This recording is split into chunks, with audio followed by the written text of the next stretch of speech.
dari cara pengelolaan yang baik. Cara pengelolaan yang baik yaitu dengan membuat struktur organisasi dan mendeskripsikan tugas secara jelas sesuai masing-masing posisi.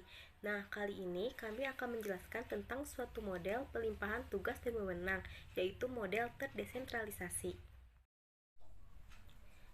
Lalu ada struktur organisasi perusahaan. Dalam perusahaan terdapat dua struktur organisasi, yaitu struktur organisasi terpusat atau sentralis dan yang kedua struktur organisasi desentralisasi. Dalam struktur organisasi terpusat, wewenang yang diberikan oleh atasan kepada bawahan hanya sedikit, sedangkan dalam struktur organisasi desentralisasi terjadi banyak pelimpahan wewenang dari atasan kepada bawahan. Alasan mengapa perusahaan memilih sistem terdesentralisasi. Yang pertama, penggunaan data lokal dan kecepatan pengambilan keputusan. Yang kedua, fokus kerja manajemen pusat. Yang ketiga, pelatihan memotivasi manajer. Dan yang keempat, meningkatkan kompetisi.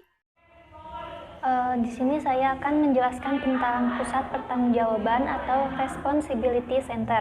Pusat pertanggungjawaban atau responsibility center adalah suatu segmen usaha di mana manajer bertanggung jawab satu set penuh terhadap aktivitas tertentu. Selanjutnya ada pengertian dari akuntansi pertanggungjawaban. Akuntansi pertanggungjawaban adalah sebuah sistem yang mengukur hasil dari setiap pusat pertanggungjawaban sesuai dengan informasi yang dibutuhkan oleh manajer untuk menjalankan pusat pertanggungjawaban tersebut. Pusat pertanggungjawaban erat kaitannya dengan akuntansi pertanggungjawaban, anggaran, dan laporan pertanggungjawaban. Apabila sebuah organisasi sudah menerapkan sistem pusat pertanggungjawaban, maka sistem akuntansi yang ditetapkan haruslah sebuah sistem akuntansi pertanggungjawaban yang mendukung cara kerja pusat pertanggungjawabannya. Adapun anggaran sangat krusial perannya dalam pusat pertanggungjawaban. Anggaran pada dasarnya merupakan alat yang digunakan untuk mengendalikan objek yang dikehendaki. Apakah pusat pertanggungjawaban telah bekerja sesuai dengan anggaran atau tidak? Semua ini tertuang dalam laporan pertanggungjawabannya. Selanjutnya di sini saya akan menjelaskan tentang tipe-tipe pusat pertanggungjawaban. Tipe-tipe pusat pertanggungjawaban di sini ada 4. Yang pertama ada pusat kos, yang kedua ada pusat pendapatan, yang ketiga ada pusat laba, dan keempat ada pusat investasi. Pusat kos yaitu manajer bertanggung jawab terhadap kos yang berada dalam wilayah wewenangnya. Kos yang tidak dapat ditelusuri secara langsung kepada segmen usaha tidak menjadi tanggung jawab manajer pusat kos. Yang kedua ada pusat pendapatan.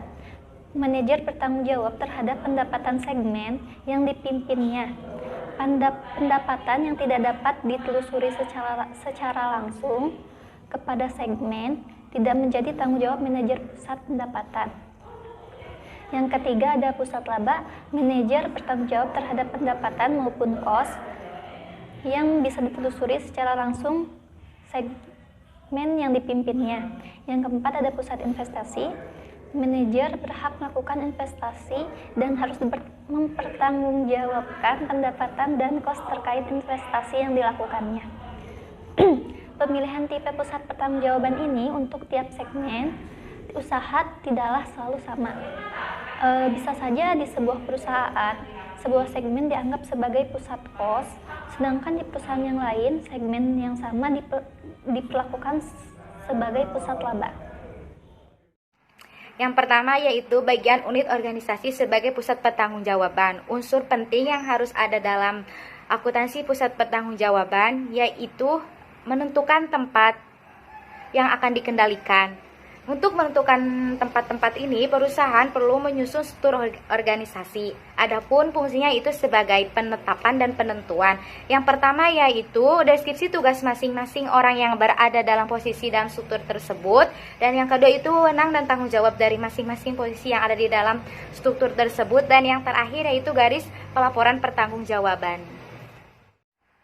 Yang kedua yaitu manajer pusat pertanggungjawaban dalam proses pengendalian kos